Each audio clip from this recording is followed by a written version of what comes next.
Hey, I'm Dean. I'm a Sub-2 Skewb solver and currently ranked 18th in the world by average. I like making videos to help you get faster. This will be the first video in a series taking you from sucking at Skewb to being able to consistently solve it in under 2 seconds. I'm starting with Sub-5 as it's the first major time marker and getting faster at the Skewb. By the end of this video, you will know everything you need to know to be Sub-5 at Skewb. So without further ado, let's get into it. Hardware. I'm not going to talk about hardware that much in this video since you don't need to have the best Skewb to be Sub-5, and I'll probably make an in-depth hardware video in the future. I'm just going to give you a couple recommendations to get you started. My number one recommendation for a starting Skewb is the Moyu RSM Skewb. This Skewb has basic piece-to-piece magnets and a dual adjustment system, and it only costs $10 on thecubicle.com, which is where you should buy it from. The main issue with this puzzle is that it's quite small and can be hard to grip at times. If you have big hands, you might want to consider the thnx Skewb V2. It is a bigger puzzle with more features and also a nicer grip system than the RS. However, it does cost $23, which is much more than the RS, so unless you have big hands, and you know you would struggle with a smaller Skewb, I'd recommend the RS over the thnx. That's pretty much it for hardware. Method. Now that you're going for Sub-5, you are probably wondering what method you should be using, because some methods are good and some, not so much. For Sub-5, the method you should be using is Sarah's Intermediate. It is a 3-step method. The steps are: 1. Solve a layer. 2. Solve the corners in the U-center, which is the center opposite of the center in the layer. 3. Solve the middle centers. I already have a tutorial on Sarah's Intermediate, so I won't go too in-depth here. For now, I will only go over the last 2 steps and talk about the layer later. Here are the cases for solving the corners in the U-center. Here, if you see that the corners are solved but the U-center is not, hold the U-center in the back and do a sledge here, and then rotate twice and do another sledge.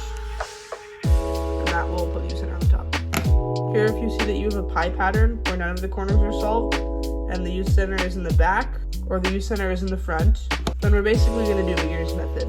Hold it here, do a sledge, and then we get this case that we just talked about. So, put the U-center in the back, do a sledge, rotate twice, sledge.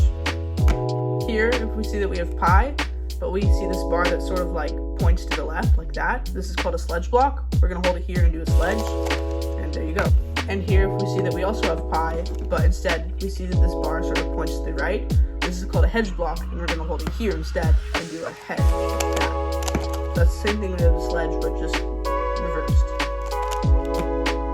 Here, if we see that we have pi, but the U-center is already solved, this is called pure pi, and what we're going to do is we're going to hold it in the same position that we did to do hedge, and we're going to do sledge twice. And there you go. Here, if we see that we have peanut, and the U-center is already solved, this is called pure peanut, and what we're going to do is we're going to hold it here, and we're going to do hedge, and we're going to rotate clockwise, and we're going to do sledge, and we're going to rotate clockwise again, and we're going to do sledge again.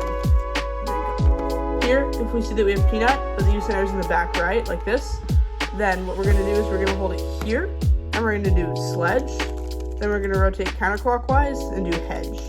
There you go. Here, if we see that we have peanut, but the U-center is in the back left, like this, then we're going to hold it here, and we're going to do hedge, and rotate clockwise, and do sledge. Here, if we see that we have peanut, but the U-center is in the front right, like this, then we're going to hold it here, and we're going to do sledge, rotate clockwise, and do hedge. And here, if we see that we have peanut, but the U-center is in the front left, like this, then we're going to hold it here and do hedge, rotate counterclockwise, and do sledge. And there you go. And here are the cases for solving the middle centers.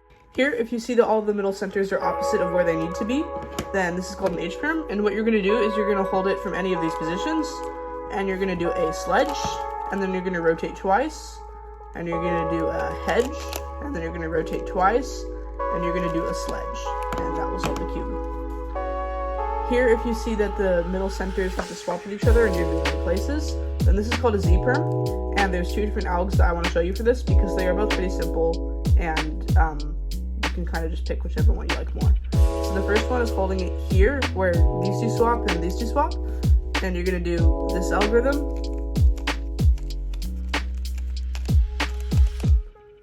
It's a little bit weird, but it's like this again. So that's one of the algs, and the other alg, there's one move longer, but it's also kind of more spammable. You're going to hold it here, so you can see that these opacity swap, like this. And you're gonna kind of do this weird, like, wide move thing. So just watch.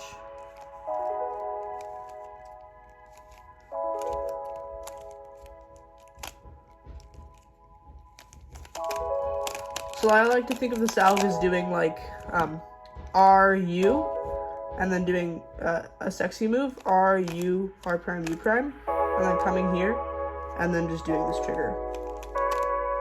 Yeah, so those are the two algs for Z perm. If you see that one of the middle centers is solved and another one is opposite, this is called a U perm.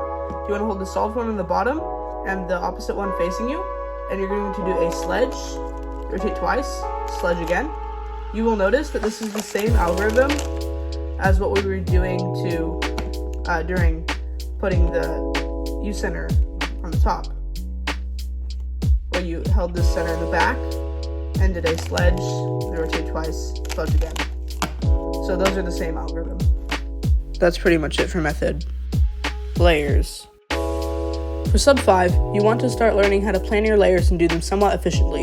You should learn some basic layer patterns so that you can solve multiple pieces at once sometimes. Here are the layer patterns you should learn for now.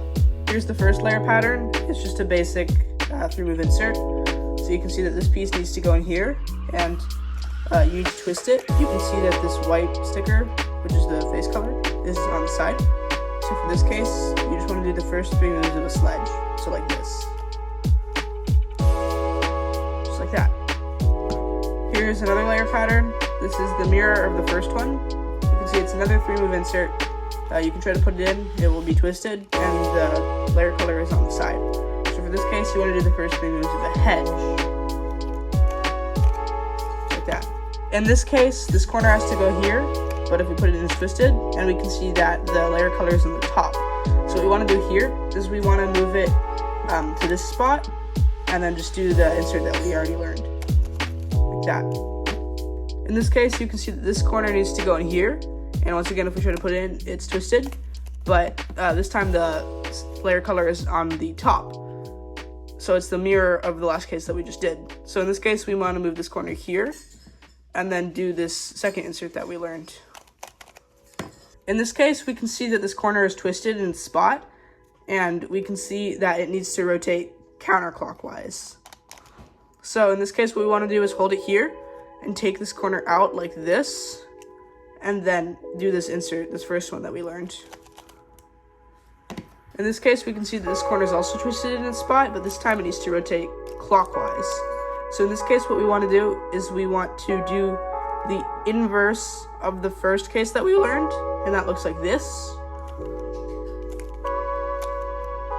And then we're just going to do one more move to put that in. So once again, that looks like this.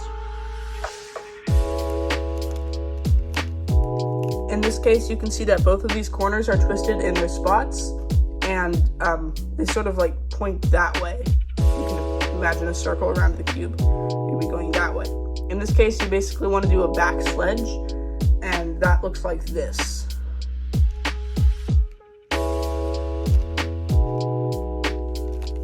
So once again, like that. And this case is sort of the opposite of that. You can see that these two corners are both twisted, and they both point that way, kind of, if you can imagine. So in this case, you want to basically do a back hedge, and this is what that looks like. So one more time. And in this case, you can see that both of these corners are twisted, but they sort of both point towards you like that. For this case, what you want to do is this sort of algorithm. It looks like this.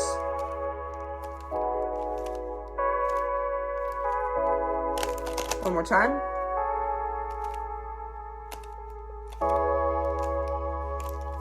Yeah. And in this case, both of these corners are twisted, but they sort of both point away from each other, so it's sort of the opposite of the last case. And in this case, you want to do this algorithm that goes like this. So one more time.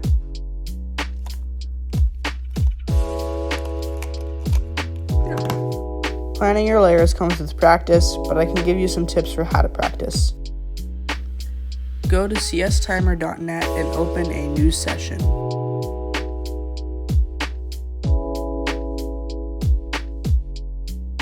At the top, select WCA and Skewb.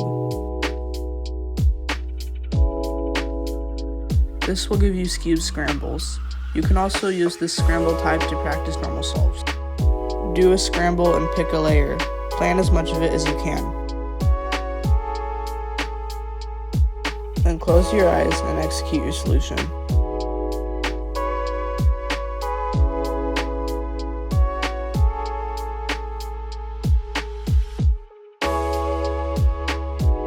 Do this over and over again until you can consistently plan your layer and inspection.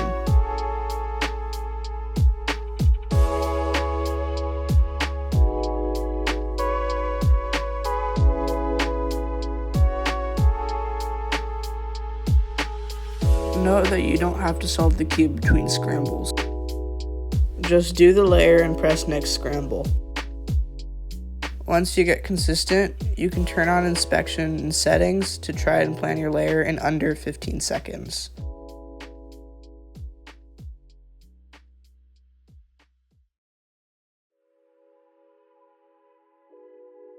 That's pretty much it for layers. Fingertricks. For Sub-5, you only need to know basic Skewb fingertricks. I do have a video on Skewb fingertricks, which I'll link in the description of this video. You pretty much just need to know how to fingertrick sledge, hedge, and z-perm. When I went over these cases earlier, I showed the fingertricks for them.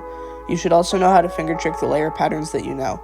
I showed you the fingertricks when I went over layers earlier as well. So if you know how to fingertrick these cases, you should be good. That's pretty much it for fingertricks.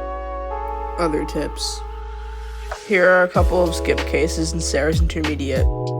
I'm going to show you the H-firm skip cases. Here's the first case. As you can see, this is a sledge block, so it looks like you would just do a sledge, but that gives you an H-firm. So instead what you can do is you can rotate to over here and do a sledge here instead, and then rotate twice, and then do a hedge. And that skips the H-firm. Here's the other case. As you can tell, this looks like a hedge, but if we do a hedge, we get an H-firm. So what we can do instead is rotate over here and do a hedge, and then rotate over here and do a sledge. Skewb is all about being smooth, so try to turn smoothly, not necessarily as fast as you can.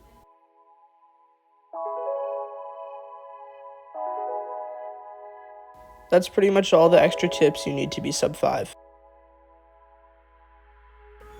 And with those tips, you now know all you need to be Sub-5 at Skewb. I hope this video has helped you improve and continue your Skewb journey. Stay tuned for a Sub-4 video coming out soon. If you liked this video, leave a like and subscribe. If you have any questions, leave them in the comments and I'll try to respond as best I can. Thanks for watching. See you in the next video.